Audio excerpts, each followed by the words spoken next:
Okay, grade 12s, I'm going to be looking at question 4 of the September 2018 paper.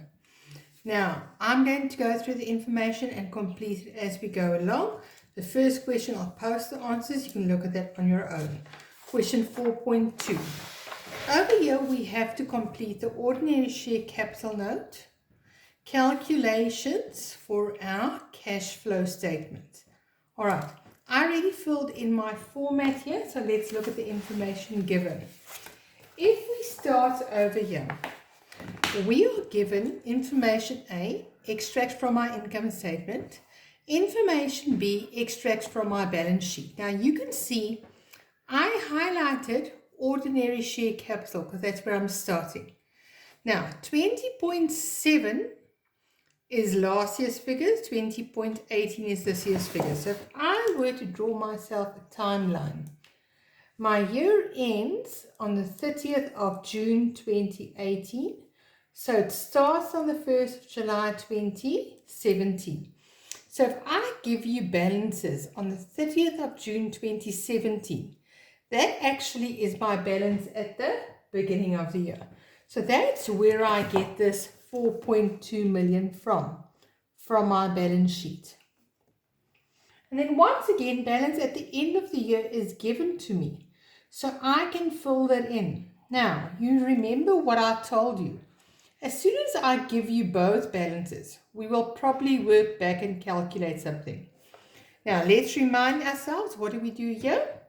We take ordinary share capital at the beginning of the year. Buyback we minus.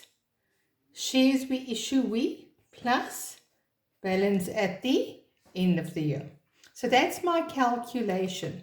And then I would start by filling in my bracket immediately because that's when we minus. Now we look at our information over here. If we look at this, it says authorized share capital is 2 million shares. Now authorized is not issued, right? Remember, that's this information. That's how many we are allowed to issue. Now they say 30 June 20.17, 1.2 million ordinary shares had been issued. Now let's look at our timeline again. 30 June 2017 is actually the 1st of July 2017, the beginning of the year. So here I can fill in. That's my ordinary share capital at the beginning of the year. Now if I were to fill in a date here, we would make this one the 1st of July 2017. Right, now we say on 1 January, 40,000 shares were repurchased at R4.10 each. All right, let's do that. Buyback of 40,000 shares. Now that 40,000 shares becomes a minus. But we're not going to make this price R4.10 because now we need our average price per share. Because remember, we split this into average price and then the rest comes out of retained income. So average price will be my balance, 4.2 million Rand for ordinary share capital. Divide by my number of issued shares, 1.2 million shares. And that gives me a price of R3.50. So now add R3.50, which is my average price per share. If I multiply that, I get 140,000. Now they say, this one is quite tricky.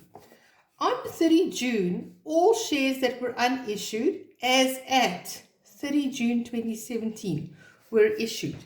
Now, this date is very important because you have to figure out, are we going to work with a 2 million authorized share capital?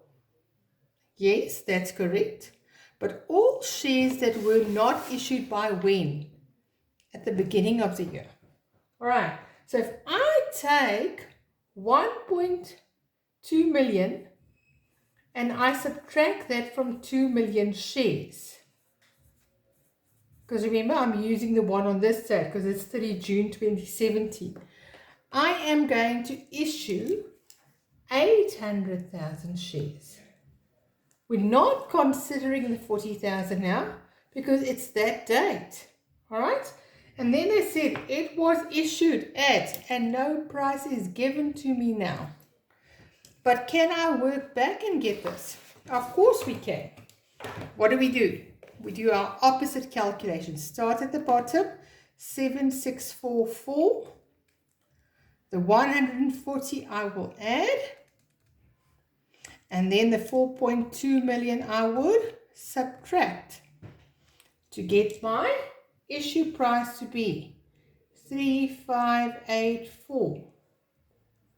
All right, and then I can work back. 1.2 million minus 40,000 plus 800,000, and that is the 1960. So don't make the mistake to try and go make this total 2 million, because that's wrong. Remember, they said unissued shares when? At the beginning of our year. All right, and there we go. Now, I'm going to skip to the buyback of shares in my cash flow statement. Now, remember, over here, we split this in between ordinary share capital and retained income. Now, the price that is paid for the shares, for the buyback, is given to me at 4.10.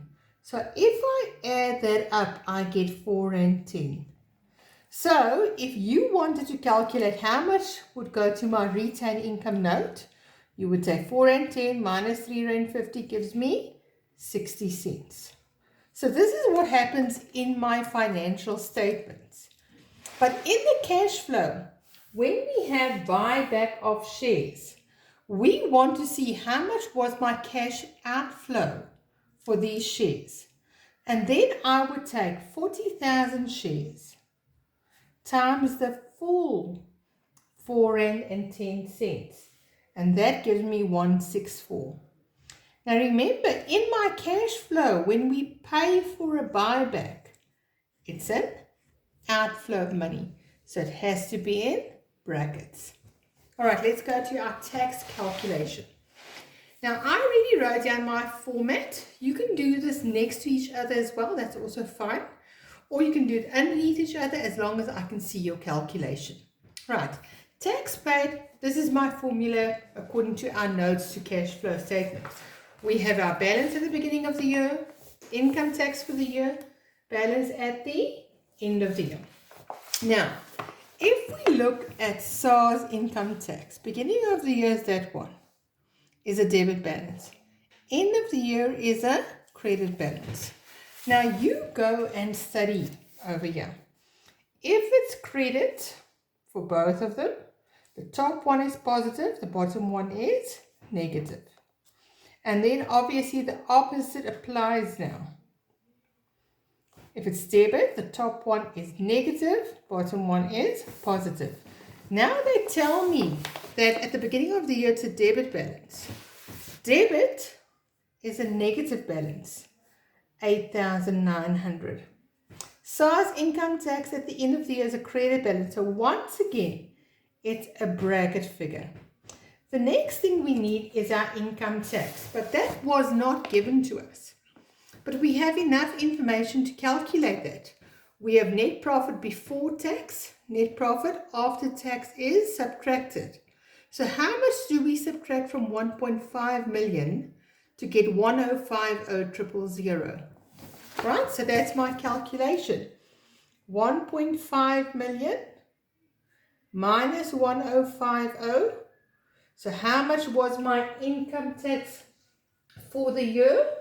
Income tax for the year amounts to 450,000. So if we look at this, now remember that one is a bracket and a bracket. It's debit and credit.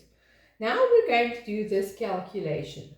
So we're going to say minus 8,900 plus 450,000 minus 12,400. Sorry, I've got an extra zero here. All right.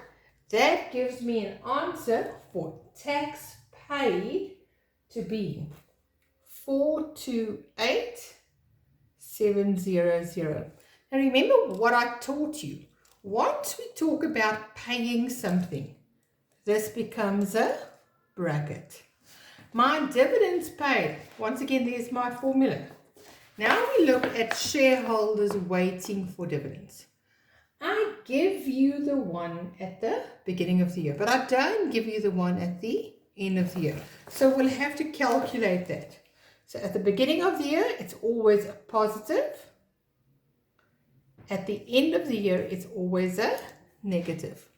Now let's look at our information.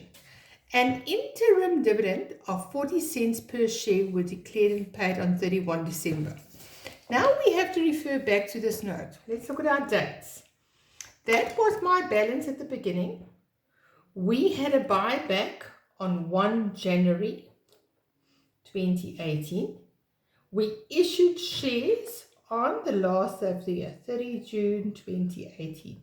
So if I paid a dividend, if I look at that one specifically, on this date, 31 December, where will we have 31 December over here?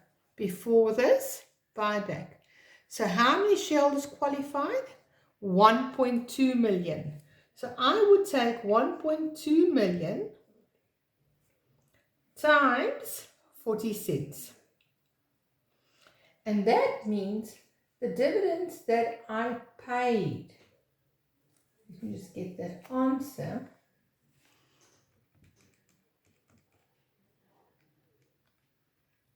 is 480,000. Now we look at the dividends declared at the end of the year. A final dividend of 55 cents per share were declared. Now remember, those that were repurchased do not qualify for a final dividend. So who qualifies for a final dividend at the end of the year? Everyone. So here I would take dividends at the end of the year, 1960,000, and that's times the 55 cents. And if you look at that answer, that gives me 1078. But remember, over here I want dividends paid and dividends declared. So therefore, I add this one over here. Okay? And now, dividends paid and declared amounts to 1558,000. So if I go and do this calculation, 70,000 plus 1558,000 minus my balance at the end, my dividends paid for the year amounts to 550,000. Now remember, because I'm paying it in my cash flow statement, this is a bracket. All right. Purchase of my fixed assets. I just wrote down my formula as per note 3. Carrying value at the beginning of the year plus additions at cost, asset disposal at carrying value, depreciation, carrying value at the end. Now, remember, over here we would have bracket figures because we're subtracting. Now, it says, fixed assets were sold for cash at carrying value, 200,000. Sold for cash, it has to be at carrying value. Asset disposal at carrying value, 200,000. Then fixed assets were also purchased during our year, but that amount's not given. That means that'll be my X I have to calculate. Now, from information A, depreciation for the year amounts to 180,000, so I can fill that in. And all I need now is carrying value at the beginning, carrying value at the end. But once again, that's given to me. Fixed assets at carrying value. Remember, it has to be at carrying value. Cost minus accumulated depreciation. Beginning of the year, end of the year. So I can fill in 2 million. Beginning of the year, end of the year, 3350,000. So now we want to work back to get the X. So we start from the bottom and we work up. So if you were to write down a calculation, you would say 3350 Then depreciation I would add. Asset disposal I would add. And carrying value at the beginning of the year I would subtract. And that will give me my purchase of my fixed assets to be 1730. And remember, if I'm purchasing, I'm buying. Once again, that's an outflow of money. All right, let's continue. Now we get to our ratios, the questions that were asked. Now, if we look at this now, we have net profit before tax plus interest on loan over my average loans and shareholders' equity times 100. All right. So that is to the return on total capital employed. Total capital employed would be own capital and borrowed capital. That was question 4.2.3. Now, net profit before tax. Remember, you have to know your formula. Plus interest on loan is given to me, 36,000. Average shareholders' equity. Now, from here you know shareholders' equity consists of ordinary share capital and retained income added together. But you can see I already gave you these totals. So I will use it as is. Ordinary shareholders' equity at the beginning of the year is 4345. Ordinary shareholders' equity at the end of the year is 7697. And then I look, what is my loan at the beginning of the year? That's given to me as 560,000. And at the end of the year, my loan is 400,000. And once I want an average, we have to divide by 2 times 100. All right? If I look at that calculation, if I summarize, I get an answer of 1536. My average loan in equity will amount to 6501 times 100, and that gives me an answer of 23.6%. We round to 1 decimal place. Net asset value. Net asset value is your shareholders' equity over my number of issued shares. Now you can go back to your previous note and you can go and see what is my shareholders' equity at the end of the year. Now, shareholders' equity at the end of the year is also given over there. So I'll take it from there. 7697. And if we go to our ordinary share capital note, how many shares do we have in issue at the end of the year? The 1960. And that we times by 100, not because we want it in percentage, but in cents. And that gives me an answer of, let me just see, 392.7 cents. All right. Now we get to question 4.2.4. The CEO, Mantumbi Mbata, currently owns 46.4% of the issued shares. And once again, this date is important, on 1 July 2017. The board of directors has decided to repurchase some shares and issue all the unissued shares. All right. So she currently owns that of the shares at the beginning of the year. Calculate the percentage of shares that Mtombi owns after the repurchase of shares. None of Mtombi's shares were repurchased. So the first thing we have to do is we have to calculate how many shares she owns. Now, at the beginning of the year, we had how many shares in issue? 1.2 million.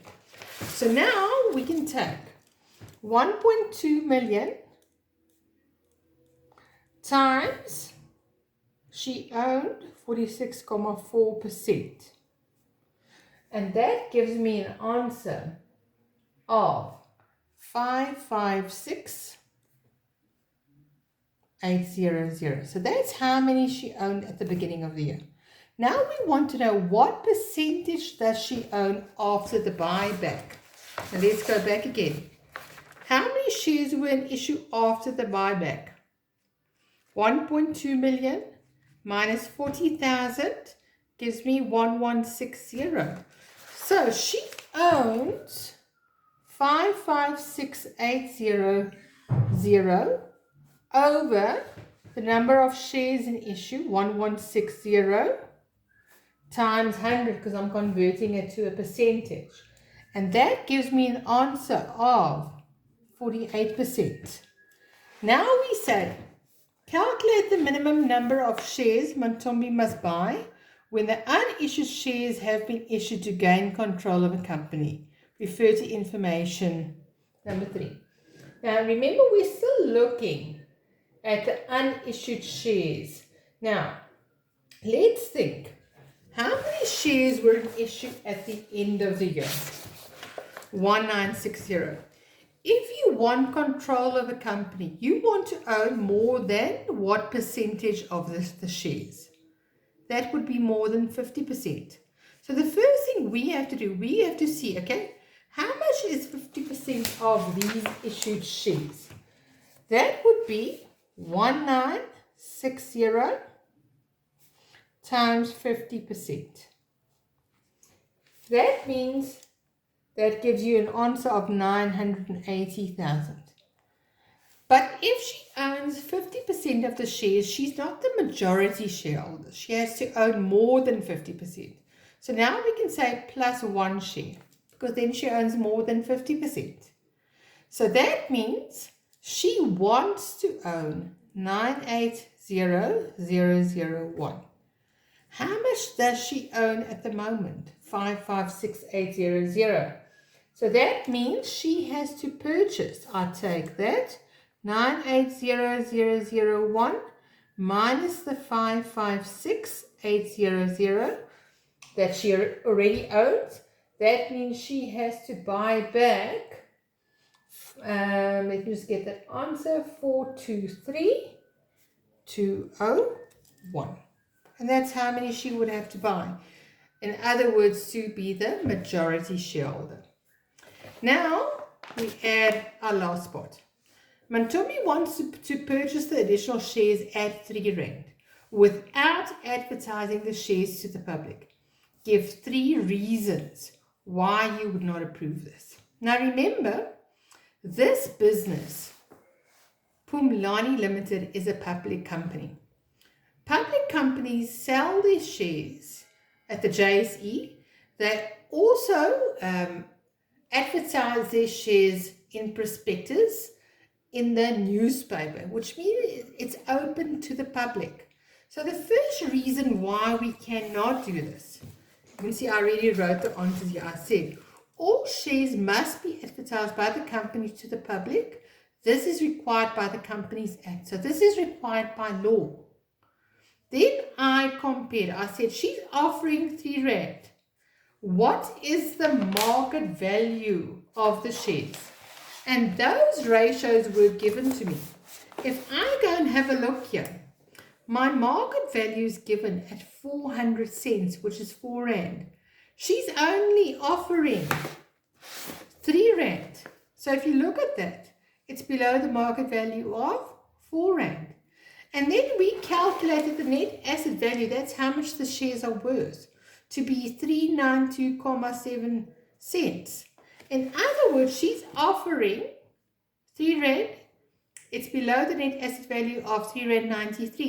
That you can also say, there we have 6 marks. Now, you can also say this is insider trading because you're advantaging someone, okay? It's a criminal offense and it is unethical, one of my favorite answers. So please remember that. Then my next question, question 4.2.5 says, the directors are of the opinion that the liquidity has decreased. Quote 3 financial indicators to support your answer. Now, if I say that it decreased, it means it's not better, it's worse. Now you have to know which ratios are your liquidity ratios. So let's quickly highlight our liquidity ratios. Current ratio is a liquidity ratio. Did it decrease? Yes. Okay, so I can use it because here my norm is 2 to 1. And you can see it's below my norm. Asset test ratio is also a liquidity ratio. Did it decrease? Yes. Is it below my norm of 1 to 1? Yes. Debtors collection period is also a liquidity ratio. Now here my norm is 30 days. Now it decreased, which means my debtors are paying me earlier. If they're paying me earlier, is that good or bad? That's good. You want them to pay you earlier because then you get cash flow in. So therefore, this one is not worse, it's better. So we cannot quote debtors collection period. Stock turnover rate, yes, that's a liquidity ratio. It decreased from 15 times to 11 times. So that means last year we sold all the stock in our shop 15 times. This year, we sold all the stock in our shop only 11 times. So our sales actually decreased. So these would be the ratios that I would be quoting. All of them except debtors collection, because that one actually improved. So I would start over here by saying my current ratio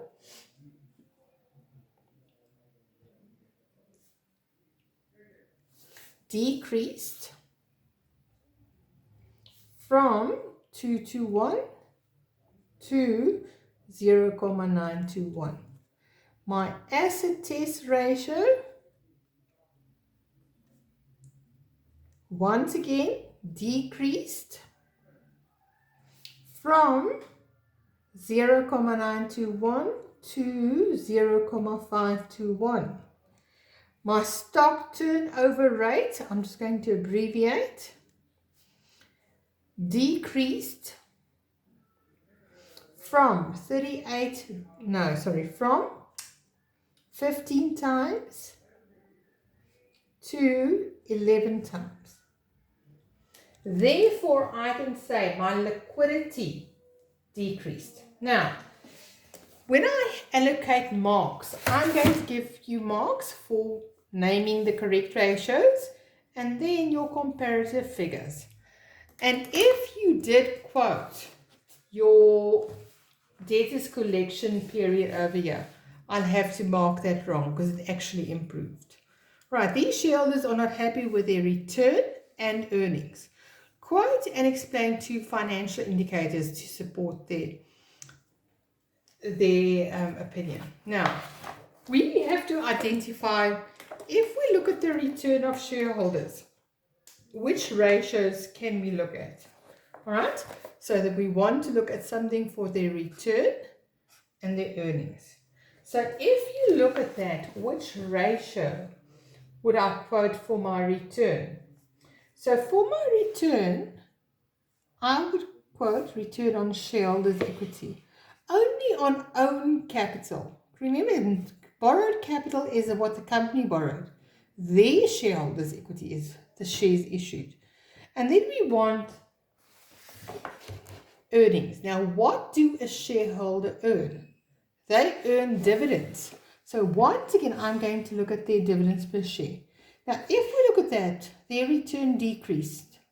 Dividends actually increased.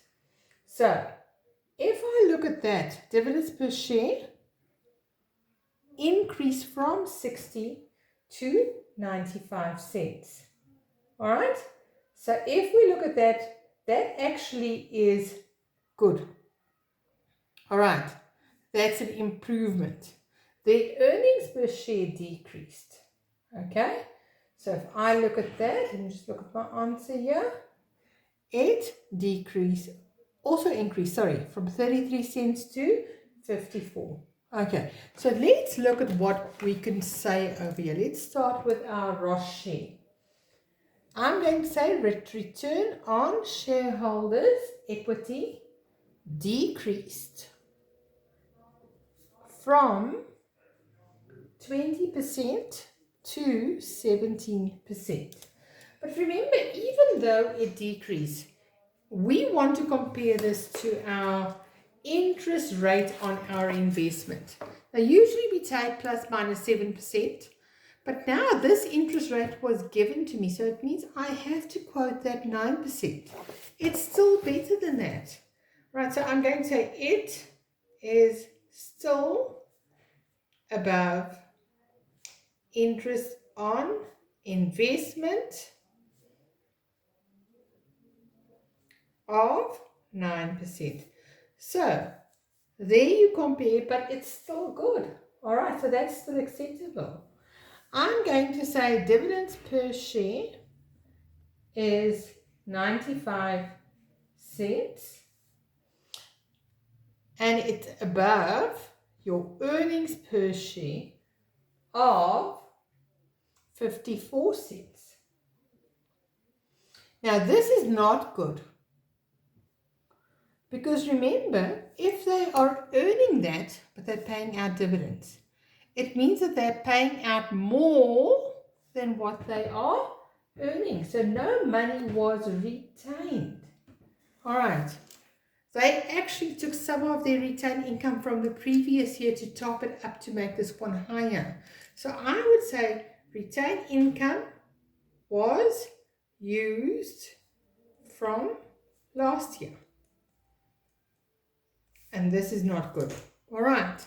So that's what we would say over here. Let's look at question 4.3. Question 4.3. You have 100,000 to invest in a listed company. You choose to focus on 2 companies. Now, whenever we get a question like this, we always want to compare figures. All right, we have MGM Limited, MKN Limited. All right, so that's why they say over here, when answering the questions, compare the information given, quote figures on both companies, and usually you'll have to make a choice somewhere. All right, we have to choose one. Compare and comment on the dividend payout policy for both of these companies. Now, what is my dividend payout policy? There I gave you that ratio. So now we start with MGM. MGN, right? We're going to be looking at their dividends per share and their earnings per share. All right, so that's how much they are paying out. Dividends per share, 585 over earnings per share, 650 times 100. So if we look at that calculation, they are paying